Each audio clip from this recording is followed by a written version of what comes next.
was on mute, not deaf.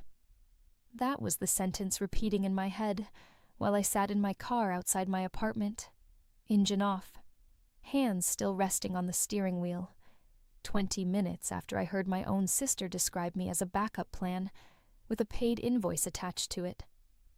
Welcome back to Stories of the Unbroken. I'm Adeline, 29 years old, a claims auditor from Chicago, and the woman my family liked to call the reliable one. This is the story of how one forgotten video call exposed 6 years of unpaid debts, ended my role in my sister's wedding, and showed me exactly what my loyalty was worth. If you believe kindness should never be mistaken for obligation, drop a comment and subscribe, because this story earns it.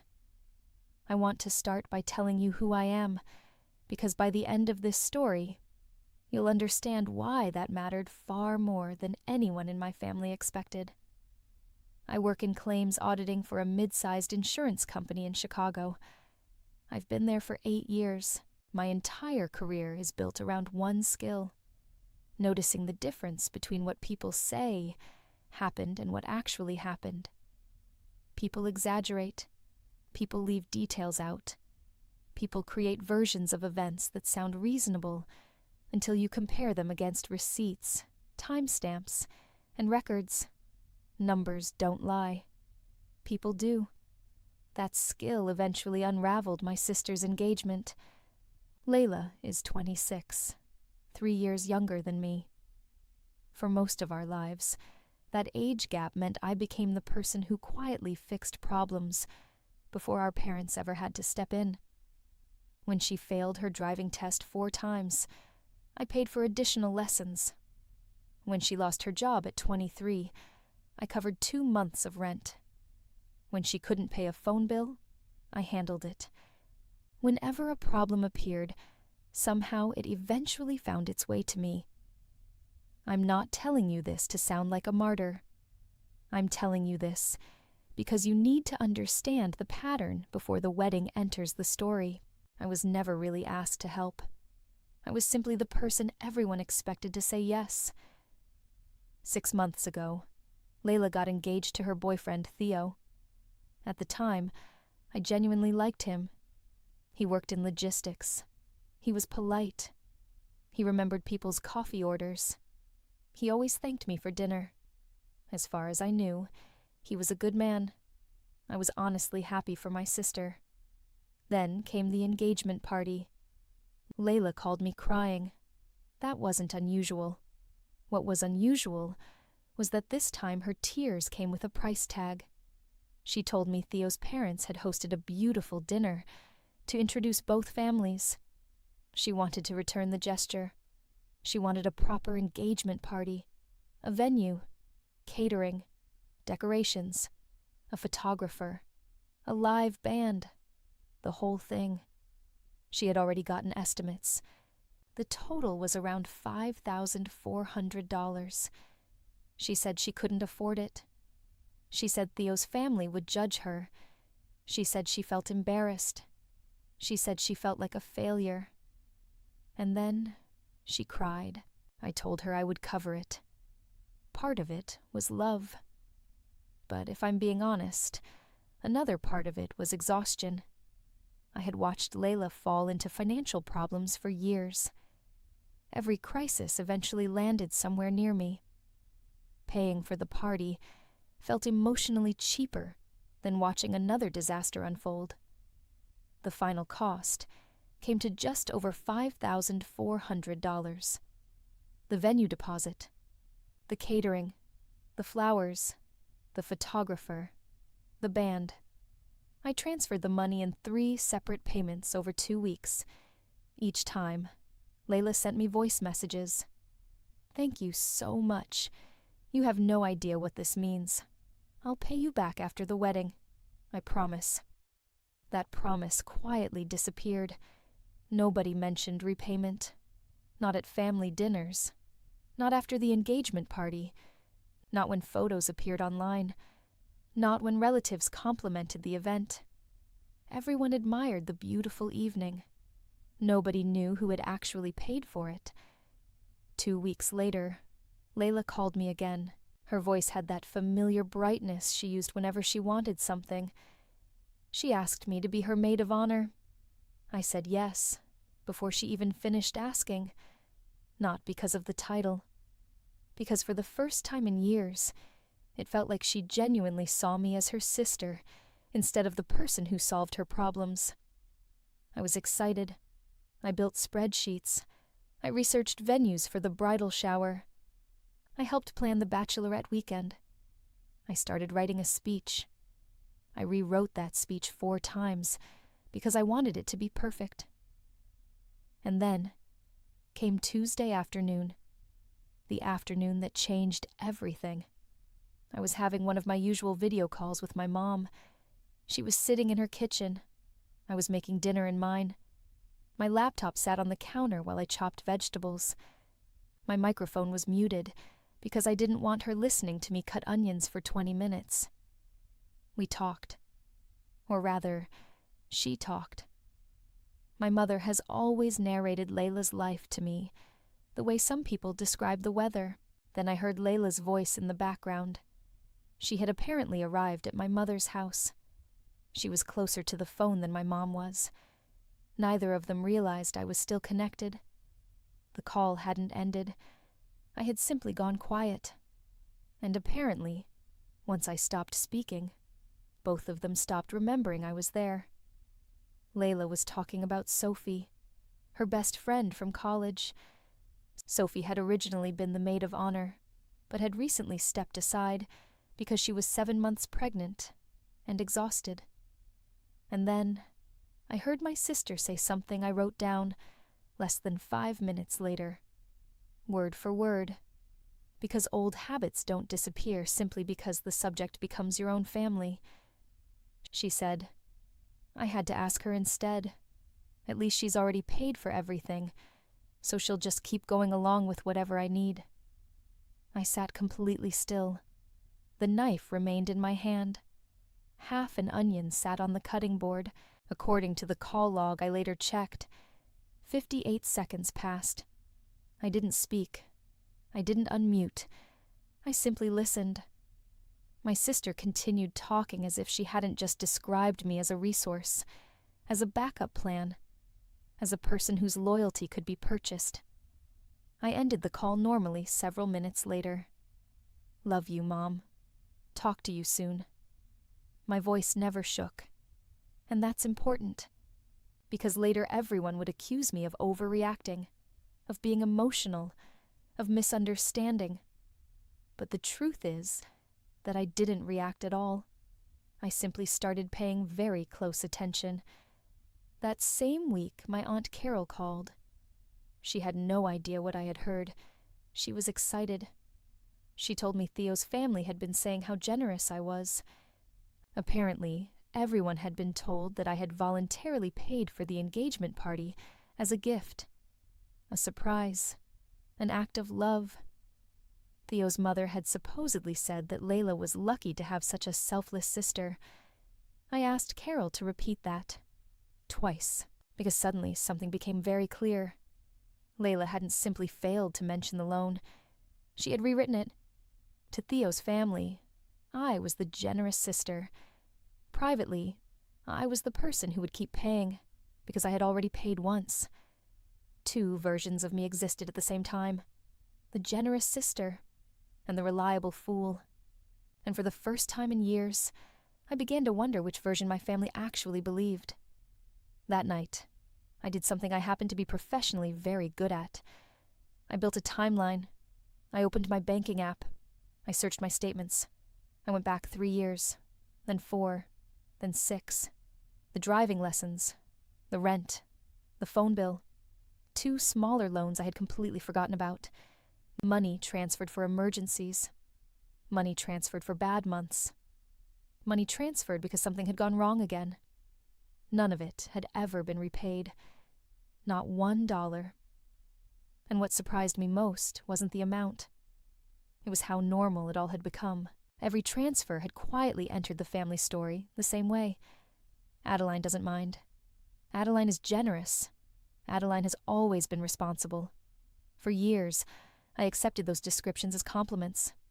That evening, looking at rows of dates and amounts on my screen, they started to look more like a job description, a job nobody had ever asked me to take. The next morning, I called Layla. I kept my voice calm. I told her I had still been connected to the video call. I told her I heard what she said. Every word. I told her I knew she had described me as someone who would keep going along with whatever she needed because I had already paid for everything. Then, I told her I was stepping down as maid of honor. The silence lasted several seconds. Then, she started crying. The exact same crying that had helped produce a $5,000 engagement party. She told me I was overreacting. She said she hadn't meant it like that. She said she had simply been stressed. She said I was taking her words out of context. Then she said something that I would remember long after the conversation ended. What am I supposed to tell people? Not, I'm sorry. Not, I hurt you. Not, I understand why you're upset. Her first concern was what people would think. She said everyone already knew I was the maid of honor. She said Theo's family would ask questions. She said people had already seen the engagement photos. She said I was ruining her wedding. I told her I was sorry the timing was inconvenient, but I wasn't changing my mind. 2 hours later, my mom called. Unlike Layla, she wasn't crying. She was angry. The kind of anger that appears when someone threatens a family story everyone has agreed to protect. She told me Layla was devastated. She told me I had always been jealous of my sister. She told me stepping down from the wedding was cruel. She told me that whatever I heard couldn't possibly justify destroying someone's special day. I asked her one question. Did you hear what she said about me? Silence. Then, she didn't mean it like that, Adeline. I asked, what did she mean? Another silence. Then, you know how she gets when she's stressed. And suddenly, I realized something. Everyone in my family had an explanation for Layla. Stress, anxiety, pressure, bad timing. But nobody ever had an explanation for me, because I was expected not to need one. I told my mother something I had never said out loud. I've been paying for her stress for 6 years. She didn't answer. My father didn't call. He sent messages through my mother, which, looking back, was exactly how our family handled every uncomfortable subject. Nobody spoke directly. Problems traveled through other people. Feelings became translations. Truth became negotiation. And at that moment, the person everyone wanted to protect was the one crying the loudest. Not the person sitting alone with 6 years of receipts. Here's something my family never understood about me. I don't react first. I investigate first. At work, I never accuse someone until I have the documents. So before I spoke to anyone else, I organized everything. Bank transfers, voice messages, text messages, dates, amounts, promises. The engagement party alone totaled over $5,400.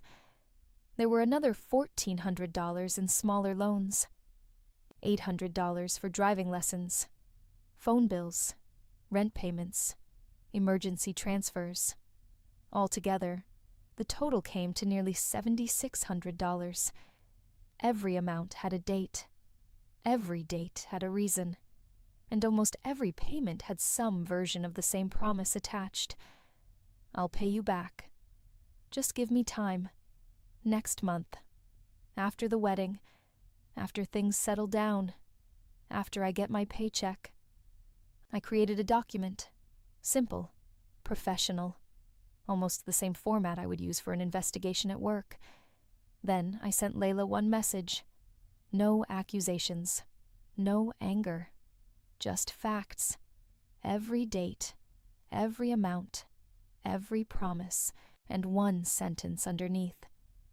I am not asking for all of this back at once. I am asking you to stop telling people I gave it as a gift. And I am asking you to stop describing me as someone who will simply keep going along with whatever you need. Those things are not the same as love. She didn't answer for 2 days.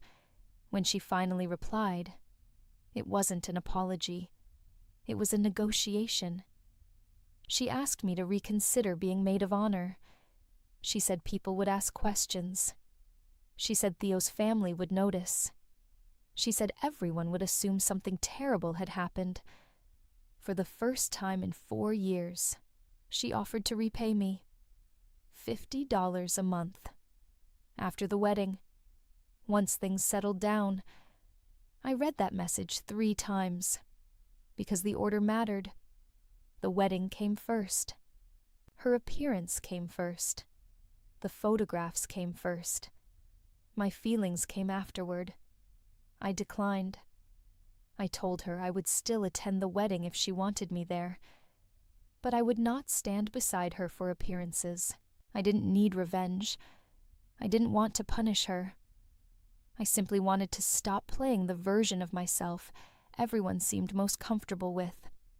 The quiet one, the reliable one, the one who always said yes. And for the first time in my life, I wondered what would happen if I didn't. The wedding took place 8 weeks later. I went. Some people assumed I wouldn't. Others probably expected a scene. There wasn't one. I wore a simple dress. I sat in the second row. I smiled when people looked at me. I applauded when everyone else applauded. And for the first time in years, I attended a family event without carrying any responsibility. No schedules, no spreadsheets, no emergency phone calls, no last-minute payments, no problems to solve. Just a guest. Sophie had recovered enough to attend. She eventually returned as maid of honor. She gave the speech. Everyone laughed. Everyone cried. People talked about loyalty, about friendship, about family. I sat quietly and listened. Strangely, I wasn't angry. I wasn't even sad. I think I was simply seeing everything clearly for the first time. For years, I had believed that being needed meant being loved. That day, I realized those things aren't always the same. I left before the dancing started. I hugged my father. I told my mother good night. I congratulated Layla and Theo, and I drove home. 1 month later, Aunt Carol called again.